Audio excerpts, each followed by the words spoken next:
everyone, I'm Leslie Cornwell, Certified Nurse Midwife with Midwifery Business Consultation. This next section has to do with legal defense tips for midwives. A legal disclaimer we put at the beginning of all of our presentations. This information is for general and educational purposes only, not intended to substitute for professional, legal, or clinical advice. We strive to keep our information as accurate as possible, but make no claims, guarantees of the adequacy, and expressly disclaim for liabilities and errors. Objectives: the students will be able to verbalize why legal defense tips are important for midwives. The students will be able to verbalize ways midwives can be sued. The students will be able to verbalize the different ways to reduce the risk with proper documentation, policies, protocols, training methods for your team. The student will be able to verbalize examples of different situations where healthcare providers were sued so we can learn and grow from. So defending yourself through documentation is really important. You want to clearly put in writing what was discussed, what you had done, what was the thought process, and the follow-up plan. In nursing, it's very clear. We always hear if you didn't chart it, you didn't do it. And in midwifery, depending on the training and your apprenticeship model and the school you went to, sometimes there's not as much stress on the value of documentation. It has multiple purposes.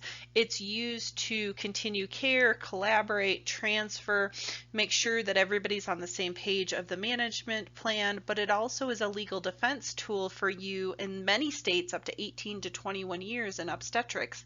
And so it's really, really important. You're not going to remember years later the situation, the scenario. You want your documentation to tell a story. You want it to talk clearly that the family made this decision, you gave them all the resources, they signed the consent, they talked about all the options. You didn't know, you had no hindsight about a risk factor and assessment piece. You base your decision on the information you had at that time. And so it's really important in medical emergencies and situations and things that you could be sued for to really show your clinical decision making, the options, the interventions.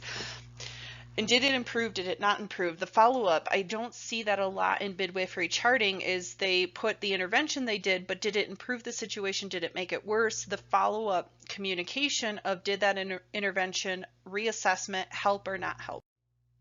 So be precise about things you take for granted. Assessing, how do you know a baby is normal, healthy baby? They're alert, there's good muscle tone, there's pink. You need to overstress the obvious. There's so many things that are just subconsciously done by midwives in the assessment that we don't put in our notes. We don't even talk about because they're reassuring signs of normal and we're like, duh, this is normal.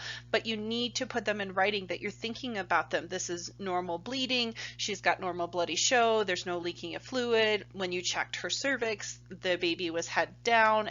Leopold's, like, what are these obvious things that are normal that you just tend to not chart because you don't think they're a big deal? You want to be very, very thorough of not just the deviations of normal, but also the normal assessment pieces that you are consciously and subconsciously looking at all the time. So never pre-chart. This tends to be an issue more in the EHR, the medical world. If you're going to see people in the office the next day, you could be copying and pasting notes from their last chart. You're trying to get started in the morning. We really strongly encourage to chart in real time as things are happening, because sometimes if you copy and paste templates, you try to chart ahead of time, the person doesn't show up. That's not really the assessment. You accidentally forget to remove something. So an example that's given here is a CNA pre-charts on her work. She's planning on seeing somebody, taking care of them later in the day, and this is, she always at noon, she always at 1 o'clock does XYZ, and then the person dies before noon, and that's in the chart. It's really hard to show up your credibility and your strength when you're actually charting things that aren't happening because you were trying to be proactive, and then things got busy or they passed away and it got put in the chart. So especially if there's copy and pasting of prenatal visits from EHR systems, they're like, is she really exactly the same every single time? It starts to question your credibility of your charting. So report all the issues, complaints, normal things, educational topics, everything you're doing. Make it tell a story. If you spend 15 minutes with them in a prenatal visit, you spend 60 minutes, you spend time breastfeeding, you spend time educating about VBAC options, they signed a consent, they consulted the OB, you talk to them on the phone, like everything you're doing to help the families make the best decisions, and you're assessing them, you're thoroughly asking about history, you're thoroughly reviewing labs, results, you've talked about their 20-week anatomy scan, everything was normal, there's a low-lying placenta, you're following up with it. What are you doing about these concerns, about these things that are coming up? Never underestimate the power of a patient complaint. Whether you think it's not a big deal, it's just they're worried, they're anxious, you always want to chart it. Patient is concerned about decreased fetal movement. Well, what are you doing about it? You reviewed fetal kick counts, you did a good thorough assessment, there's no leaking of blood, there's no leaking of fluid, there's no discharge changes, there's no cramping. You do a non-stress test if they're after 32 weeks gestation. It was reassuring, it was not reassuring. You ordered an ultrasound to do a biophysical profile.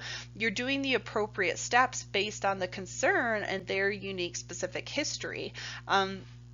So we have a lot as midwives we have to think about. We have to determine, is this independently part of our scope? Is it something I need to collaborate with a physician? Is this something I need to transfer based on the setting I'm serving plus my scope of practice? So anytime there's a concern, there's a complaint, there's an abnormal assessment piece, what are you doing to follow up on it? And maybe it's just monitoring. Maybe the blood pressure was elevated and you want to determine, is it pain from a contraction? You're going to repeat it in 15, 30 minutes. Sometimes it's just a simple reassessment in a little bit later time. So another thing that could be an example is, say you have a C-section lady, a post-op, she ended up with a transfer, she didn't get the birth she wanted, she's now in your clinic, it's 2 weeks postpartum, it's 6 weeks postpartum, she's having some mild abdominal pain, but all her results, her test, her assessment is minor, negative. You, based on your assessment, didn't see anything obvious. Do you decide, you don't know exactly what's causing her pain and her discomfort? Maybe it's the incision site, maybe there's some underlying issue. Anytime there's a C-section, anytime there's a surgery, we didn't directly do the surgery as a midwife. We should be chatting with the doctor, be like, hey, I did this assessment, her tests are good, her assessment is good, there's maybe a right lower quadrant pain, super tender site. You need to follow up. Maybe you need to do an ultrasound, you need to do a CAT scan, you need to have a conversation with the OB anytime it's outside of our service. We didn't provide the C-section, so we need to have a conversation, especially those postpartum ladies, because you don't know at the moment, is there that rare perforation of the bowel? Is there some rare incisional site is opening that you can't see based on your assessment? And so you want to look at the complaint and how did you adequately follow up with it? Is it needing reassurance, or is there something serious more going on? Because there's a lot of complications with surgeries we may or may not understand as midwives. So you always want to double check that everything is charted correctly, especially when you're tired and you're exhausted.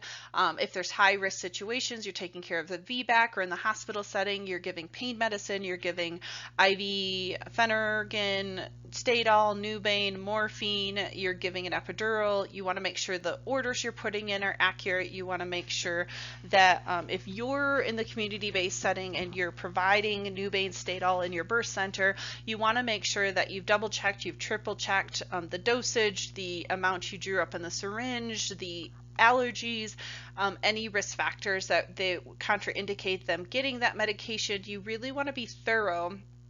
That we don't have as much in the midwife world of wrong patient, because we usually are in a community-based setting. But if you're in a labor and delivery unit and you're helping out, particularly the nurses, they need to make sure that they're giving the right med to the right patient in the right order. So there's some check and balance systems. But you want to make sure that everything is double checked, triple checked, especially when it's high risk medications that can have a lot of risk with overdose and incompatibility for mom and for baby. We're responsible for 2 people when we're doing labor management, when we're serving them and supporting them prenatally, that we've got to be super careful in our decision making and medications we're recommending. If we recommend Ambien, if they should have an induction in the hospital based on medical risk, we got to be very thorough in discussion with our families, the risk and benefits, the choices, the decision they made. You want to put in documentation anybody you talk to. If you talk to a colleague, you're given a report, you're talking to a collaborating physician, you're scheduling an induction, you talk to a charge nurse, you want to clearly chart the communication, you follow the chain of command properly, you really want to be overkilling. What did you talk about? Who did you talk to? Records were sent over. This was the history given. This is the plan of care. SBAR, situation background assessment recommendation, is a really helpful tool when you're charting. It's similar to a SOAP note, the situation objectives assessment plan. You want to have key acronyms that you're consistently using when you talk to EMS, when you talk to a collaborating physician, especially those transports, those fragile situations that you just don't know, is it something minor and it'll self-resolve, or does this a serious warning sign of a complication that really prompt communication, and clear communication was really important. So you want to chart. I think a lot of times we see malpractice cases with bad outcomes where it's a transport during labor, it's something that was missed in assessment prenatally, and then it had some sequelae that caused a stillbirth, caused a bad outcome, caused an abruption, caused a very serious complication because the midwife wasn't practicing within their scope. They were giving recommendations that weren't fully part of their skill set and knowledge. They didn't take proactive extra assessment pieces, interventions, talk to the high risk providers, maybe transport in a timely manner to a new setting. There's a lot of things that if you don't document it, it's a lot of verbal he said, she said, and with juries, they tend to side with the traumatized mom and the baby poor outcomes. And so as a midwife, as a physician, as a hospital system, healthcare, if we talked about VBAC, we talked about all these options, and we recommended they go to the hospital setting because of XYZ in our assessment, and they're refusing, you want to quote exactly the words that were used in the decision making. It is hard in labor because there's a lot of emotions, there's a lot of trauma, there's a lot of fear. The woman's not cognitively in her own state of mind, so having her support team around, having shared decision making, not just with her, but also the family members, really helps with reducing the risk of litigation. So you don't ever want to criticize each other in medical records. You don't want to say the patient's non-compliant, the patient isn't doing what I'm telling them to do, she's ornery, she's hung up on me on the phone, the physician is rude. You don't want to add emotions because that doesn't matter, and it really just makes things look worse in court. And finger pointing, like this physician wouldn't talk to me on the phone, and then, well, okay, then you need to go up the next chain of command. What were you doing about that? You need to go to a hospitalist. You need to talk to the charge nurse. You just don't leave it at that and finger point, well, it's their fault because the patient wouldn't do what I asked them to do. And you want to be very careful of like pain perception. And if they say, it's nice to do the rating scale to say, okay, their pain's an 8 out of 10, a 4 out of 10, to say, okay, they say they're painful, but they appear comfortable. Maybe you could talk specifically, they're moving easily out of bed, they're independently going up to the bathroom, they're texting on their phone during a contraction. Those are objective things versus using your subjective criticism and your emotional input for how things are approached. You want to keep your opinions and biases out. I see this often with home births, so where someone has transported, they decided, you know what, I want a home birth, and at 28 weeks they transfer care. The physician puts all this stuff in their records. I told them how unsafe home birth is, and they chose this anyways, and I clearly told them if they leave my practice, I'm not taking care of them anymore. They're putting their baby and them in danger. Putting your own opinions and biases does not help your credibility if there's a lawsuit. The jury can figure out you had biases and maybe you didn't fully give them the respect and all the options and choices based on your own biases. So with substance abuse patients, especially as midwives, physicians, we see non-compliant, we see drug seeking, drunk, all these words that are very discriminating. We want to be objective. Patients stated they had this much to drink, they had taken no methadone, they had taken no substances, the drug tax, the urine screen shows XYZ. The what does the objective testing say versus they appear drunk, they appear drug seeker, they're complaining all the time, all they're doing is asking me for medications. You need to really be careful because we want to give high quality care. We want to have team approached. If we're making our clients and our patients feel like they can't trust us, they're going to be less likely to follow up with things. They're not going to bring up everything pertinent in their history you need to know, and that can cause poor outcomes. And you can be held accountable if your own biases and opinions made it so that the assessment wasn't complete because the patient was too afraid to tell you something. You have to be very careful that that can come back to you. So you want to document whether you are this is your best friend, your sister, you have a trusting relationship, you've had 4 babies together. You always want to document as if somebody is going to look at this later. You're going to transfer, your boss is going to look at it, there's going to be a peer review, it's going to go to court later. How are you saying? You're to the point, you're synced, you're not telling a bunch of fluffy stories. I see so many midwives will put, we did this Bible speech, we did a prayer, we did all this stuff, and you can have that communication, but the whole point of a chart is to protect you, to give good communication if there's medical transport. This is a medical record, and you want to talk about your assessment, your plan, what was concerning, what was normal. They're progressing during labor as appropriate. There's a deviation in normal, there's scant bright red bleeding, there's large amount of bright red bleeding. You've done the routine intrauterine resuscitation measures. What do they include? You reposition.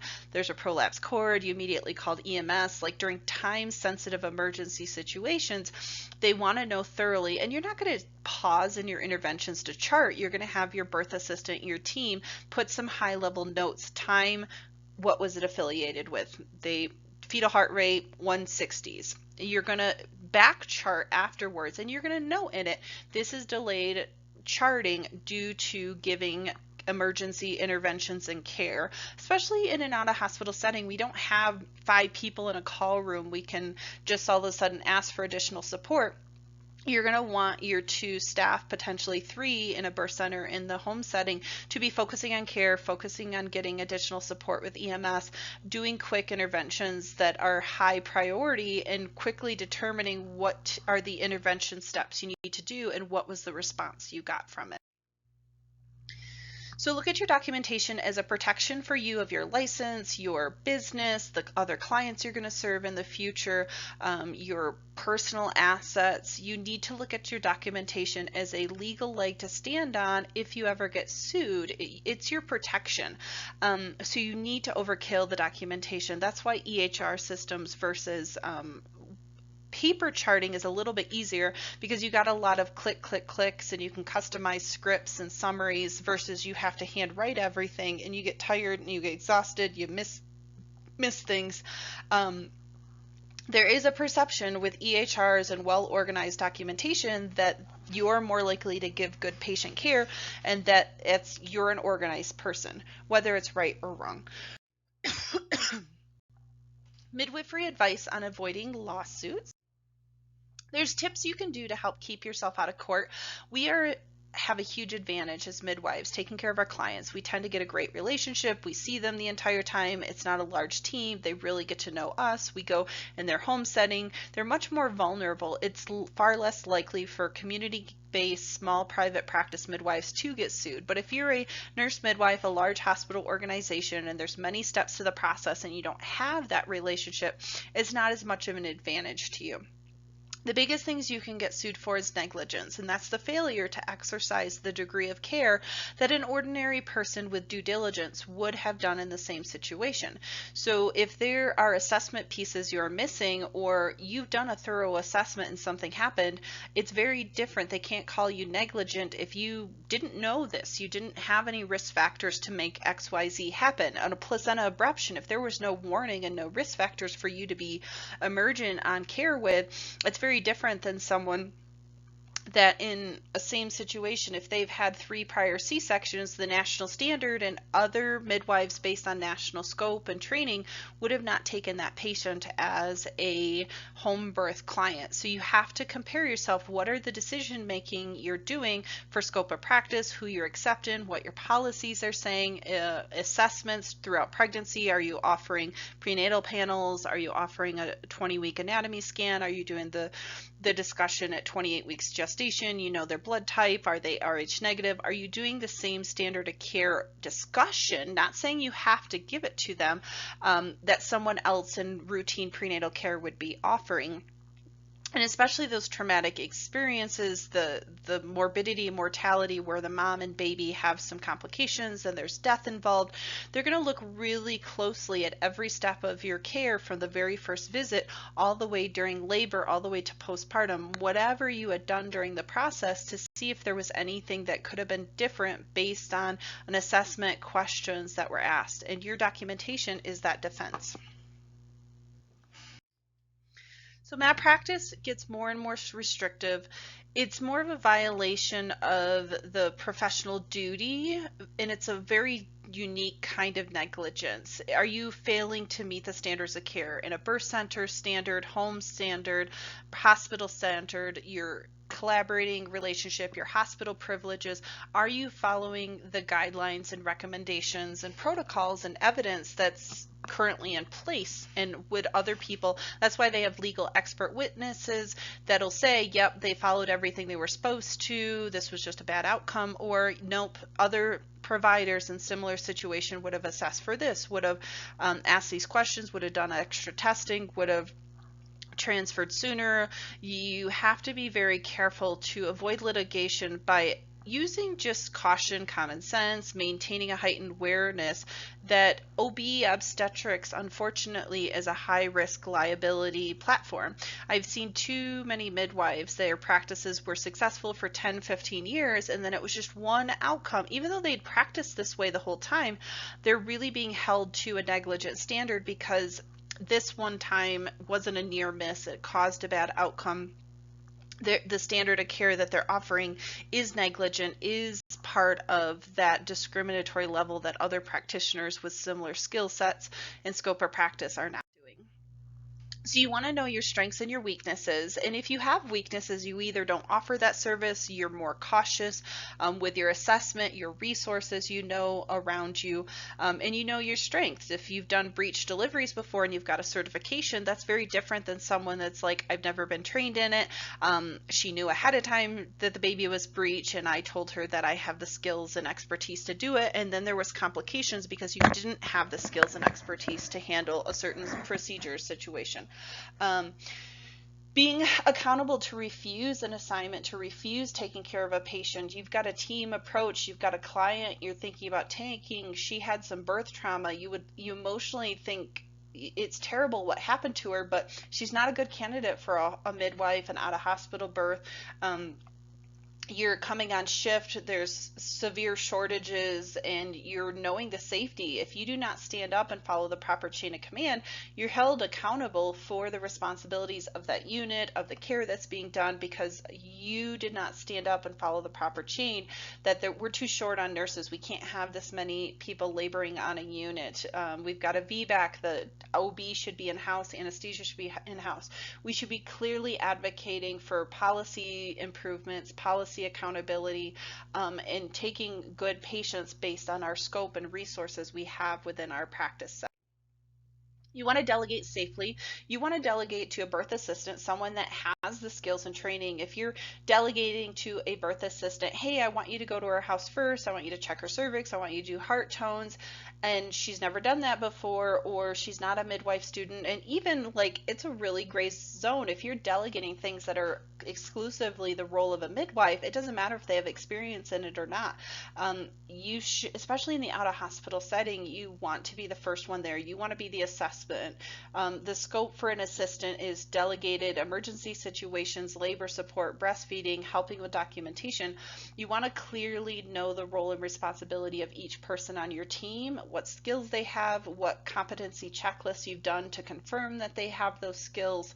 And that's why it's really important for your staff to have good trainings, the good policies, good handoff tools, clearly defined job descriptions of what's included, what's not included, if there's additional skills, how are they getting them, is there certifications, is there one-on-one trainings, are there signed off competencies being visualized. You want to get clear and concise orders and expectations. You want to read them back to someone. You want to, if the phone's cutting out, you put an order in the system and it doesn't appear right, you want to, maybe someone has been ordered a medication and they have an allergy to it. You don't just give the medication, you want clarity, you want to understand, because a lot of times mistakes just happen, they put it under the wrong patient. So any high risk medications, any high risk situation, you never want to practice outside your scope. Midwives sometimes in the hospital setting get put in tough situations. The OB at nighttime, for example, the CNMs don't have privileges to take care of C-section patients, to do the postpartum recovery. It's not part of their privileges at the hospital. And the doctor will call and be like, it's 2 a.m. Can you just put in this order for me? Can you do XYZ for me? The midwives have to stand up for their scope, their privileges, their delegation rights that they have in a facility, they have with a practice, because as soon as, even if it seems minor, like Tylenol, Motrin, maybe it was a contraindication to the Toradol, to some of the medications they're getting by anesthesia, and you're responsible. One, it wasn't part of your hospital privilege delegation, and two, any of the care and that ripple effect you're responsible for. So you have to clearly understand your privileges, your guidelines, your scope of practice. If there's medications you're not familiar with and someone is asking you to order it, you need to ask for clarification, because some of them sound very similar, and if you order it online and you think you're ordering the one that they wanted, you may be ordering a blood thinner versus a asthma medication versus a pain medication, and they have completely different effectiveness, complications. So anytime you're not understanding an order, you can't hear them clearly, you should always be repeating things back in an emergency situation. The nurses and providers during a hospital setting are really, really good at that. And even midwives and birth assistants, having good, clear communication at the bedside with the. So you want to really stress, anytime you don't understand, you didn't understand the wording, you didn't understand the dosage, you didn't understand the route, you didn't understand the prioritization of what you should be doing, just take 5 to 10 seconds to pause. It makes a huge, huge difference of safety and standards and expectations. Because if a nurse runs out of a room and thought she heard one medication, she goes to the med pyxis, she gets something else, you've just wasted 5 to 7 minutes of an essential situation. You want to make clarity and clear communication if something is needed. If you're calling on the call light and the secretary in the unit doesn't really hear well, you need to have very clear communication. I can't understand what you want me to call, because if you want a code called overhead and they call the wrong code, you can have a ripple effect of poor complications. You want to make sure you're particularly careful with medications, with interventions that have a high risk if they're not done properly. The 5 rights for medication administration: you're doing the right patient, the right drug, the right dosage, the right route, the right time. A lot of the EHR systems and scanning will help with decreasing that error and mistake. In the community-based setting, you don't have as many of those check and balance systems, so you need to be the one that is double checking. You're having a couple people look at it, double checking the name, the expiration, the amount, the dosage, the route. There's no allergies, there's no contraindications to be giving that. You want to stay on the patient's good side. You don't want to be rude. You want to continue communication with the patient the best you can. Lawyers obviously going to give you different perspective advice, but relationships are huge. A lot of times people sue because they want answers, and the lawyer will promise them they'll get answers and they'll get money. If there is complications, sometimes clients don't want to sue, but they have to figure out how to pay these medical bills. And if you have malpractice insurance or your organization is the deep pocket, many times clients and patients will be looking for answers to mistakes, to clarification on policies, to really communicating clearly some of these sensitive situations. So never ever offer opinions, always stay with the facts, the evidence, if quotes of wording was said by a client, by a situation, a decision was made, you want to give a clear picture objectively of what is going on.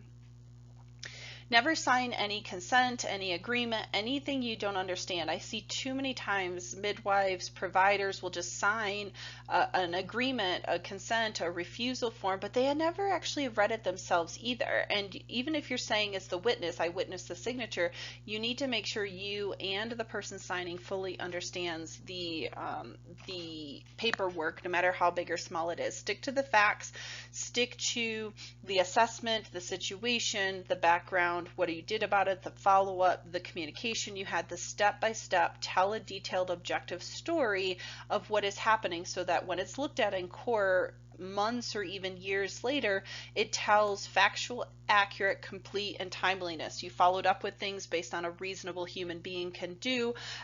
You followed the step-by-step guidelines that if someone else was taking care of that person in the same situation, you did the best you could with the resources and the information you had at that time. Do the right thing always. Try to not choose a procedure, a test without informed consent, without convenience. Try to keep our biases out. Use equipment that's been sterilized, that's up to date, it's met quality measures. If there's any problems or issues with equipment, you're quickly changing it out. Your standard of care is as high as it possibly can be. In the hospital setting, particularly on med-surg and neurology units, you don't want to use restraints unless it's an absolute last resort. In OB, it's not as big of a deal. We want to prevent falls as much as possible. This seems kind of silly in maternity, but they're laboring, it's dark, you want to pick things up off the floor. The last thing we want is like an abruption or a complication because they slipped and fell in some water, they bumped their head because they were unstable, they were given some medication, they went up to the bathroom and nobody helped them. So fall risk on any unit are really important to follow up on and protect against. You want to be familiar with advanced directives. Whenever it's kind of harder in the community-based setting, but in the hospital setting, you want to know, are they a do not resuscitation? Are they a full code? Are they a partial code? It doesn't matter if they're 19 or 90. You don't ever want to make assumptions of maybe this person does want to be ventilated. Maybe this person doesn't want blood products. Maybe this person, what are their personal beliefs and viewpoints? If they can't make their own wishes, who in writing are going to make the wishes for them, or what specific aspects of their decision making they would like to have in writing their preferences ahead of time. Doesn't matter if you're a healthy person, this is something important for midwives to have a discussion, to get proactive with living wills, with the durable power of attorney. We want to make sure that the patient, this is good, they're growing a family, they're, heaven forbid something happens to them and they can't make their own decisions, they get in a car accident, we really need to help advocate for them. Whether you're doing a private practice or a hospital, you want to follow the policies and protocols of that organization. If you're going outside of the policies and protocols, is there new guideline changes? We need to get the policies updated. The patient had requested alternative therapies. You need to document really well why you went outside the recommended policies and procedures of the organization.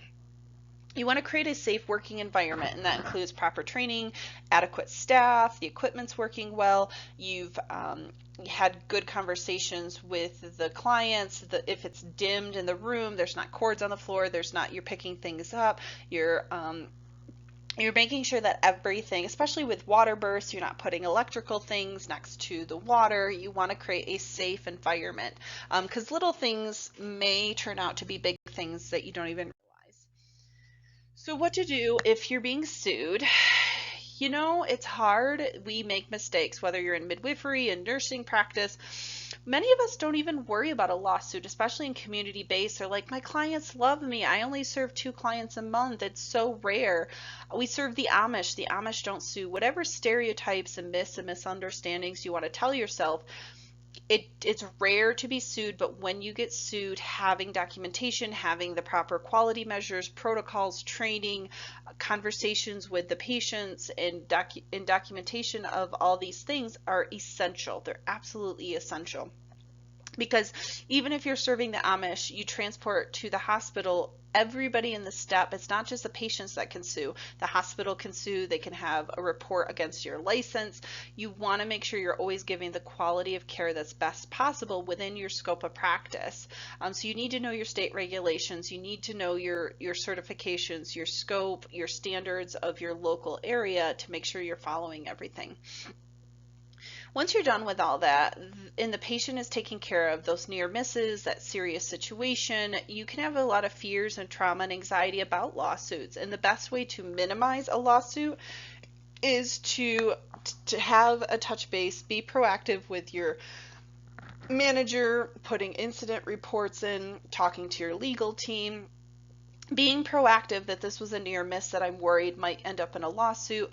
Sometimes the lawyers will give you advice to have a conversation, good follow-up with the clients, and respectful resolution of the outcomes and step-by-step plan that was occurred.